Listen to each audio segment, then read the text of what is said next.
Well, begin with another chapter that is nutrition in living organisms. हे आपल्या चौथ्या पाठाचं नाव आहे आणि या पाठामध्ये आपल्याला काय बघायचं आहे, दॅट इज मॅलन्यूट्रिशन. हे कशामुळे होत असते आणि ते कसं थांबवता येईल. त्यानंतर आपल्याला बघायचं की डायजेशन असिम्युलेशनमुळे कसं आपल्याला मायक्रोन्यूट्रिएंट्स आणि मॅक्रोन्यूट्रिएंट्स, मॅक्रो आणि मायक्रो याच्यातला नेमका अंतर काय ते आपल्याला जाणून घ्यायचं. सोबतच आपल्याला ऑटोट्रॉपिक न्यूट्रिशन आणि हेटेरोट्रॉपिक न्यूट्रिशन काय हे जाणून घ्यायचं आहे. फोटोसिंथेसिस आणि किमोसिंथेसिस म्हणजे नेमकं काय. खूप कॉमनली फोटोसिंथेसिसचा आपण उपयोग म्हणजे शब्दशः कित्येक वेळा प्रयोग केलेला आहे, पण किमोसिंथेसिस म्हणजे नेमकं काय तर ते आपल्याला बघायचं आहे. त्यानंतर ट्रान्सपोर्टेशन सिस्टीम कशी असते प्लांट्समधलं ते बघायचं आहे आणि नायट्रोजन फिक्सेशन नेमकं काय असते या सगळ्यांची माहिती आपल्याला घ्यायची आहे. आपण सुरुवात करूया सर्वप्रथम की मालन्यूट्रिशन म्हणजे काय. मालन्यूट्रिशन म्हणजे जे काही आपल्याला न्यूट्रिएंट्स मिळत आहे त्यामुळे जी काही शरीराची आपली जी गरज आहे, आवश्यकता आहे त्याची पूर्तता पूर्णपणे न होणे, म्हणजे इनसफिशियंट किंवा जे आपल्याला न्यूट्रिशन मिळते, डाएट मिळते त्याच्यामुळे जे मायक्रोन्यूट्रिएंट्स आपल्या शरीराला आवश्यक असतात ते मायक्रोन्यूट्रिएंट्सची पूर्तता होत नाही आणि त्यामुळे मालन्यूट्रिशनची परिस्थिती जाणवते. हे टाळण्यासाठी एकच आहे, आपल्याला एकतर बॅलन्स डाईट घेतलं पाहिजे किंवा नरिशिंग डाईट आहे ते आपल्या जेवणात असलं पाहिजे आणि जे काही घटक एक न्यूट्रिएंट म्हणून आवश्यक असतात ते सगळे आपल्या जेवणामध्ये, आपल्या डाएटमध्ये असले तर मालन्यूट्रिशन नक्कीच टाळता येईल. आपल्या पाठाचं नाव आहे दॅट इज न्यूट्रिशन. न्यूट्रिशन म्हणजे काय तर आपण जे काही खातो त्या सगळ्यांचा उपयोग आपल्या शरीरामध्ये, ऑफकोर्स डायजेशन होते त्याचा, पण डायजेशन झाल्यानंतर जे काही उरलेलं आहे ते त्याचं असिम्युलेशन होऊन शरीरामध्ये एनर्जी निर्माण होण्यासाठी, शरीरामध्ये ताकद येण्यासाठी आणि शरीर निर्मितीसाठी जे घटक आवश्यक असतात ते आपल्याला जर मिळत असतील तर समजायचं आपल्याला न्यूट्रिशन मिळते आहे. म्हणजे इथं लिहिलेलं बघा, some life processes gone continuously in living organisms, substances which are digested and assimilated for obtaining energy and for the growth and health of our body is called foodstuff, that is called nutrition. म्हणजे आपल्याला जी काही energy पाहिजे ते energy मिळतेच आहे, पण सोबतच आपल्या शरीर निर्मितीसाठी आणि रिपेअरिंगसाठी, वेअरिंग टेअरिंगसाठी जे काही आपल्याला मिळते आहे that is all in nutrition. हे न्यूट्रिशन आपल्याला दोन प्रकारचे राहू शकतात, एक मायक्रोन्यूट्रिएंट्स आणि एक मॅक्रोन्यूट्रिएंट्स. सहसा आपण मायक्रोन्यूट्रिएंट्सकडे लक्ष घालत नाही. मायक्रोन्यूट्रिएंट्स म्हणजे आपल्याला आपल्या जेवणातनं कार्बोहायड्रेट्स मिळाले पाहिजे, प्रोटीन्स मिळाले पाहिजे, फॅट्स मिळाले पाहिजे, वॉटर वगैरे आपण हे घेत असतो. पण मायक्रोन्यूट्रिएंट्स म्हणजे जे काही मिनरल्स आहेत, सॉल्ट्स आहेत ज्यांचं प्रमाण आपल्या शरीरासाठी अत्यल्प असं असतं, म्हणजे फार कमी प्रमाणात त्याची आपल्याला गरज असते पण आवश्यकता आहे, म्हणजे त्याची पूर्तता होणं तेवढंच गरजेचं आहे. याकडे दुर्लक्ष झालं तरी सुद्धा मालन्यूट्रिशनची परिस्थिती ओढवण्याची शक्यता असते. Nutrients like carbohydrates, proteins and fats are required in large quantity. They are called macronutrients. Macro MACRO that is macro आणि त्याचा अपोजिट वर्ड आहे मायक्रो. तर मायक्रो प्रमाणात आपल्याला काय आवश्यक असतात तर सगळे जे मिनरल्स आणि व्हिटॅमिन्स जे असतात त्याचं प्रमाण अत्यल्प अशा प्रमाणात ते आपल्या शरीरासाठी आवश्यक असतात. म्हणजे नक्कीच हे सुद्धा आपल्याला जाणून घेतलं पाहिजे की आपण आपल्या मनाने कोणत्याही प्रकारचे इंटेक मिनरल्स आणि विटॅमिन्स आपण करायला नको. विटॅमिन्सला कधी व्हायटामिन्स असं म्हणून पण बोललं जाते, तर याचा सुद्धा अतिरेक व्हायला नको, कारण anything in excess is poison. त्यामुळे हे सगळं काही आपण अंडर सुपरविजन म्हणजे एखाद्या डॉक्टरच्या सल्ल्यानुसारच आपण ते करायला पाहिजे. तर हे झालं मायक्रो आणि मॅक्रो न्यूट्रिएंट्सच्या संदर्भात. पुढे आणखीन एक भाग येतो की आपल्याला न्यूट्रिशनची गरज काय. ऑलरेडी मी तुम्हाला सांगितलं आहे की आपल्याला जी काही एनर्जी पाहिजे आहे, जी काम करण्याची शक्ती आहे, जसं मी बोलतो आहे याला आपण एनर्जी पाहिजे आहे, ही एनर्जीची पूर्तता, या सगळ्या प्रकारची एनर्जी आपल्याला जी मिळते ती अन्नापासून मिळते. त्यानंतर ग्रोथ अँड डेव्हलपमेंट, त्यानंतर replace damage cells and repair tissue, म्हणजे वेअरिंग टेअरिंग, आपल्या शरीरामध्ये जे काही बिघाड होतात किंवा जे काही समजा एखादी जखम झाली तर त्या झालेल्या जखमेची पूर्तता किंवा परत एकदा तिथं सगळ्या प्रकारचे तेच टिश्यू किंवा ती स्किन रिपेअर होण्यासाठी जे काही पाहिजे त्याला सुद्धा आपल्याला न्यूट्रिशन गरज असते. आणि सगळ्यात महत्त्वाचं म्हणजे टू फाईट डिसीजेस, म्हणजे आपलं जी इम्युनिटी आहे ती इम्युनिटीसुद्धा आपण जे काही न्यूट्रिशन घेतो त्या न्यूट्रिशनमुळेच आपल्याला प्राप्त होत असते. हे न्यूट्रिशन दोन प्रकारचे असते, एक तर असते ऑटोट्रॉपिक न्यूट्रिशन आणि दुसरं प्रकार इथं दिलेलं आहे heterotrophic nutrition. Some organisms can produce their own food and thus nourish themselves, this is called autotrophic nutrition. whereas some organisms depend on other organisms, plants or animals for their food need, they are called heterotrophic nutrition. म्हणजे नक्कीच हिरव्या वनस्पती, सर्व हिरव्या वनस्पती, कारण त्यांच्यामध्ये photosynthesis करण्याची क्षमता असते, म्हणजेच ते अन्न निर्मिती करू शकतात. त्या सगळ्यांचं जे काही न्यूट्रिशनचा जो मोड आहे त्याला आपण म्हटलेलं आहे ऑटोट्रॉपिक न्यूट्रिशन. तर या हिरव्या वनस्पतींवर जे काही इतर सगळे प्राणी, जीवजंतू डिपेंडंट आहेत ते झालं हेटेरोट्रॉपिक न्यूट्रिशन मोड. ठीक आहे, तर हे दोन न्यूट्रिशनचे मोड आहेत. पुढे आपण बघणार आहोत ऑटोट्रॉपिक प्लांट्स आणि त्या ऑटोट्रॉपिक प्लांट्समध्ये नक्कीच आपण हिरव्या वनस्पतींचा विचार करू आणि त्या हिरव्या वनस्पतींचा जो हिरवेपणा आहे तो क्लोरोफिल या घटकामुळे आहे, याची आपल्याला पूर्णपणे जाणीव आहे. तर क्लोरोफिलमुळेच हिरव्या वनस्पती आपलं अन्न निर्मिती करू शकतात आणि ही अन्न निर्मिती करण्याची जी प्रोसेस आहे तिला म्हटलेलं आपण photosynthesis. Photo means light, synthesis means to generate. लाईटमुळे काहीतरी तयार होत आहे, दॅट इज फोटोसिंथेसिस. यातच अजून एक शब्द आलेला आहे तो म्हणजे किमोसिंथेसिस. किमोसिंथेसिस म्हणजे काय मी थोड्या तुम्हाला सांगतो इथं. फोटोसिंथेसिस म्हणजे काय, तर सूर्यप्रकाशाच्या उपस्थितीत है ना, हिरव्या वनस्पती सूर्य किरणांची गरज नाही. इथं बघा सूर्यप्रकाशाची गरज आहे, म्हणजे वातावरण ढगाळलेलं असेल, सूर्य दिसत नसेल तरी सुद्धा फोटोसिंथेसिस होणार आहे. हिरव्या वनस्पती, अच्छा ऑफकोर्स हिरवंपणा असणं आवश्यक आहे का?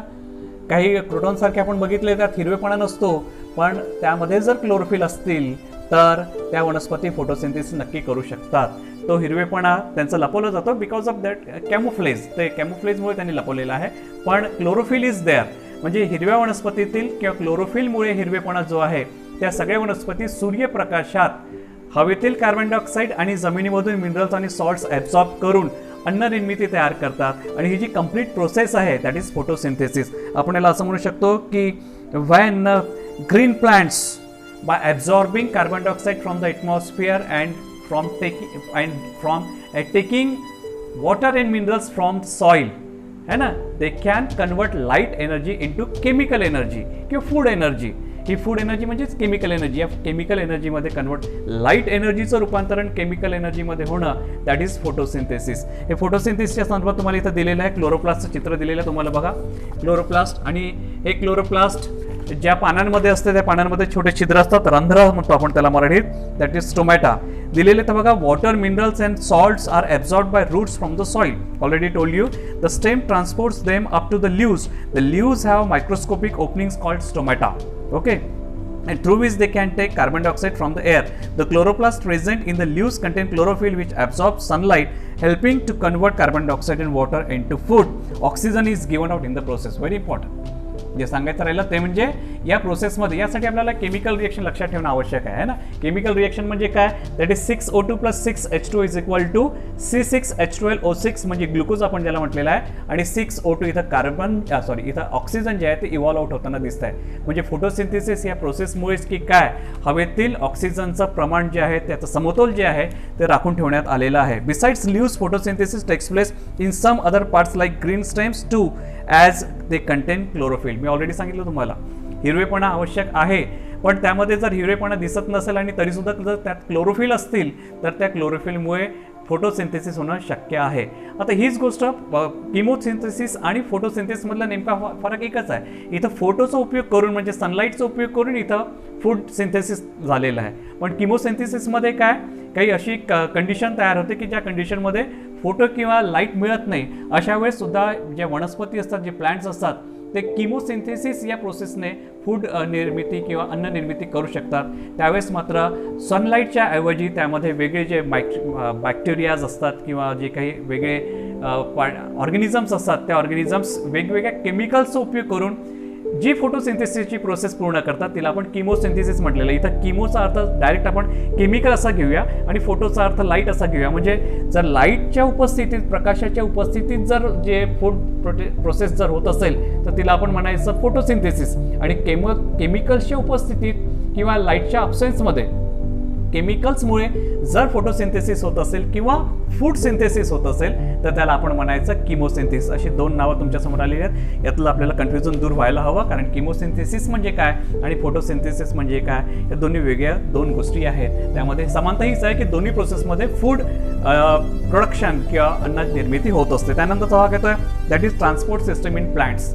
अगदी आपण बघितलेलं आहे, कित्येक वेळा बघितलेलं आहे. एखादं जर पंपकिन वेल जर असेल, तिचा समोरचा भाग आपण तोडला आणि एखाद्या कलर वॉटरमध्ये जर आपण टाकलं तर समजा ते लाल रंगाचं पाणी असेल तर ते लाल रंगाचं पाणी आपल्याला त्या पंपकिन वेलच्या पूर्ण भागापर्यंत वरपर्यंत आलेलं दिसेल. म्हणजे water is being absorb by that particular part of pumpkin we can say, है ना. तर हे जर होत आहे याचा अर्थ आपण बघतोय की झाडांमध्ये ही सिस्टीम आहे, ट्रान्सपोर्टेशन सिस्टीम आहे. म्हणजे पानांमध्ये तयार झालेलं अन्न संपूर्ण झाडाच्या प्रत्येक भागापर्यंत पोहोचणं आवश्यक आहे. म्हणजे ते अगदी right from the leaves to the root अगदी शेवटच्या टोकापर्यंत अन्न पोहोचलं पाहिजे. तसंच त्या रूटपासून घेतलेलं पाणी त्या झाडाच्या प्रत्येक पानापर्यंत पोहोचलं पाहिजे. यासाठी कोणती तरी सिस्टीम असली पाहिजे. आणि आपल्याला माहिती आहे, आपल्या घरी आपण जे काही प्यायचं पाणी घेतो त्याचं एक वेगळी नळाची वेगळी सिस्टीम असते. आणि आपल्या घरातलं जे काही सांडपाणी किंवा घाणेरडं पाणी आहे ते निघून जाण्यासाठी वेगळी सिस्टीम असते. की दोन्ही एकाच पाईपलाईननी पाणी येतं आहे का आपल्या घरात, म्हणजे प्यायचं पाणी आणि घाणेरडं पाणी एकाच पाईपलाईनमधून येतो का, असं झालेलं आहे कधी? नक्की नाही. अगदी सर्वसाधारण गोष्ट आहे. इन द सेम वे अगदी याच पद्धतीने आपण असं म्हणू शकतो की जे काही पाण्याची आवश्यकता आहे, त्या झाडाला जी काही पाण्याची आवश्यकता आहे, न्यूट्रियनची आवश्यकता आहे, सॉल्टची आवश्यकता आहे, ती एक वेगळ्या सिस्टीम पोहोचली जाते. तर पाण्यामध्ये जी काही अन्न निर्मिती होते, फूड प्रोडक्शन किंवा जी काही एनर्जी तयार होते ती एनर्जी प्रोव्हाइड करण्यासाठी दुसरी पाईपलाईन आहे, दुसरी एक सिस्टीम आहे, कंडक्टिंग सिस्टीम आहे. त्याची दोन वेगळी नावं आलेली आहेत. ती नावं म्हणजे that is झायलम and phloem. The transport system of plant consist of two parts, that is xylem and phloem. The xylem transport minerals and water from the root to the aerial parts of the plant. झायलमची कामं कोणती? तर जमिनीतून म्हणजे मुळाद्वारे जे काही पाणी, क्षार, इतर जे काही घटक आहे ते सगळे ॲब्सॉर्ब करून, वॉटर, मिनरल, सॉल्ट सगळे ॲब्सॉर्ब करून झाडाच्या प्रत्येक भागापर्यंत पोहोचवणं हे काम झायलम या कंडक्टिंग टिश्यूचं काम आहे. तर पानांमध्ये जे काही अन्न निर्मिती होते आहे, फूड एनर्जी जी काही निर्मिती होत आहे ती सगळी झाडाच्या प्रत्येक भागापर्यंत पोहोचवायचं काम जे दुसरे कंडक्टिंग टिश्यूज करतात ते म्हणजे फ्लोएम. ही नावं लक्षात घ्यायची आपल्याला, झायलम and phloem. Okay. The phloem transport the food that is glucose etc. from the leaves to the other parts of the plant where it is either consumed or stored. Though the plants have transport system, they do not have separate digestive or excretive system. हे मात्र आपल्याला सांगणं आवश्यक आहे, कारण प्लांट्समध्ये separate अशी excretory किंवा digestive system नाही. या कंडक्टिंग सिस्टीमद्वारे सगळे काही होत असते. म्हणजे या झायलम आणि फ्लोएमच्या थ्रू सगळं एक्सक्रिएशन किंवा डायजेशन ह्याच्या प्रक्रिया आहे या अशा घडून आणल्या जातात. यासाठी वेगळं काही असं नाही. त्यानंतरचा भाग येतो आहे झाडांना जे काही आवश्यक आहे. त्यामध्ये ऑलरेडी सांगितलेलं आहे की त्यांना फोटोसिंथेसिस ही प्रोसेस तयार करतात. जे फूड तयार होत आहे, जे काही अन्ननिर्मिती होत आहे, ऑफकोर्स जे अन्ननिर्मिती करते झाडं स्वतःसाठी करताय म्हणून त्यांची वाढ होत आहे, पण जे एक्सेस जे काही तयार होत आहे ते फ्रूट्सच्या रूपात किंवा सीड्सच्या रूपात आपल्याला वेगळं मिळतं आहे आणि त्यापासून त्याचा उपयोग इतर सगळे प्राणी करत असतात. That is heterotrophic mode of nutrition. तर कार्बोहायड्रेट जे आहे ते कशापासून बनलेले आहे सगळ्यांना माहिती आहे. Carbohydrate that is carbon, hydrogen. कार्बोहायड्रेटमध्ये दोन शब्द दिसतात आहे तुम्हाला, कार्बन, हायड्रोजन, आणि तिसरा घटक म्हणजे ऑक्सिजन. प्रोटीन्स अगदी या तिन्ही घटकापासून बनलेले प्रोटीन्स पण यामध्ये पण कार्बन, हायड्रोजन, ऑक्सिजन आहेच, पण आणखीन एक घटक आहे प्रोटीन्समध्ये, तो म्हणजे नायट्रोजन. बघा, कार्बन, हायड्रोजन, नायट्रोजन यापासून, ऑक्सिजन यापासून तयार झालेले प्रोटीन्स. तर जर नायट्रोजन नसेल तर ते कार्बोहायड्रेट. या सगळ्यांपासून आपल्याला नायट्रोजन या घटकाची माहिती तर कुठे दिसत नाही आहे. म्हणजे झाडांना नायट्रोजनची गरज आहे. हवेतनं त्यांना नक्कीच कार्बन मिळतेच आहे, ठीक आहे, हायड्रोजन मिळतोच आहे आणि ऑक्सिजन पण मिळत आहे. पण या व्यतिरिक्त आणखी त्यांना जे काही घटक पाहिजे ते म्हणजे नायट्रोजन. नायट्रोजन त्यांना कुठून प्राप्त होईल? नायट्रोजन प्राप्त करून घेण्यासाठी त्यांच्यामध्ये दोन प्रक्रिया घडत असतात. एकतर लेग्युमिनस जे प्लांट्स असतात, लेग्युमिनस प्लांट्सचे जे काही रूट्स असतात त्या रूट्सवर ॲझॅटोबॅक्टर किंवा रायझोबियम नावाचे बॅक्टेरिया असतात. ते बॅक्टेरिया काय करतात, डायरेक्ट तुम्ही बघितलं असेल एखादं जर रोपटं तुम्ही अप्रूट करून जर बघितलं, शेंगदाणे आपण ज्याला म्हणतो माहिती आहे, त्या शेंगदाण्याचं एखादं रूट तुम्ही अप्रूट करून जर बघितलं तर तुम्हाला तिथं छोटे छोटे दाणे दिसतात आणि त्या दाण्यांमध्ये रायझोबियम नावाचे बॅक्टेरिया असतात, मायक्रो ऑर्गॅनिझम असतात. ते बॅक्टेरिया काय करतात, हवेतलं नायट्रोजन डायरेक्टली ॲब्सॉर्ब करतात आणि डायरेक्टली ॲब्सॉर्ब करून जमिनीमध्ये किंवा त्या झाडाला ते त्याची पूर्तता करत असतात. आणखीन एक दुसरं मी नाव सांगितलं तुम्हाला, दॅट इज ॲझॅटोबॅक्टर.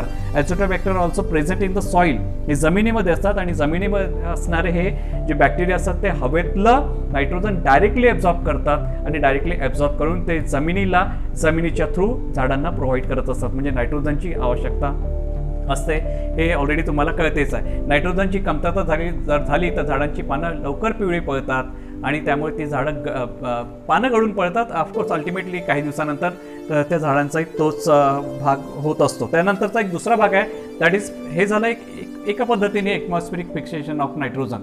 दुसऱ्या पद्धतीने अजून एक फिक्सेशन होते ते म्हणजे ज्यावेळेस आकाशामध्ये विजा कडाडतात, दॅट इज थंडर बोल्ट्स इथं दिलेला आहे किंवा लाईटनिंग आपण म्हणतो त्यावेळेस, आणि हे ऑफकोर्स पावसाळ्यातच होत असते किंवा इतर ऋतूमध्ये जर होत असेल त्यावेळेस सुद्धा हवेतील ऑक्सिजन आणि नायट्रोजन हे एकत्र येतात आणि एकत्र येऊन त्यापासून नायट्रिक ऑक्साईड तयार होतो. परत एकदा त्याचं ऑक्सिडेशन होते आणि नायट्रोजन डायऑक्साईड तयार होतं. बघा, सुरुवातीला nitric oxide that is NO आणि त्यानंतर परत एकदा त्याचं ऑक्सिडेशन होऊन नायट्रोजन डायऑक्साईड तयार होतो. नायट्रोजन डायऑक्साईड हा पाण्यामध्ये विरघळतो आणि पाण्यामध्ये विरघळल्यानंतर त्यापासून नायट्रिक ॲसिड तयार होतो. तो नायट्रिक ॲसिड पाण्यासोबत पावसाच्या पाण्यासोबत ते जमिनीवर आलं, जमिनीच्या आत मुरलं, सिप झालं, त्यानंतर झाडाची रूट्स जी असतात ती त्याला ॲब्झॉर्ब करून घेतात आणि जी काही नायट्रोजनची पूर्तता, जी काही आवश्यकता असते त्याची पूर्तता केली जाते. That is also atmospheric fixation of nitrogen. ठीक आहे, तर आपण ॲटमॉस्फेरिक फिक्सेशन ऑफ नायट्रोजनपर्यंत बघितलं आहे. पुढचे आपले न्यूट्रिशनचे काही प्रकार आहेत. सिम्बायोटिक न्यूट्रिशन आणि हेटरोट्रॉपिक प्लांट्स, इन्सेक्टिव्हस प्लांट्स, सॅप्रोफिटिक प्लांट्स याबद्दलची माहिती आपण किंवा न्यूट्रिशन ॲनिमल्सची माहिती आपण पुढच्या पार्टमध्ये बघणार आहोत.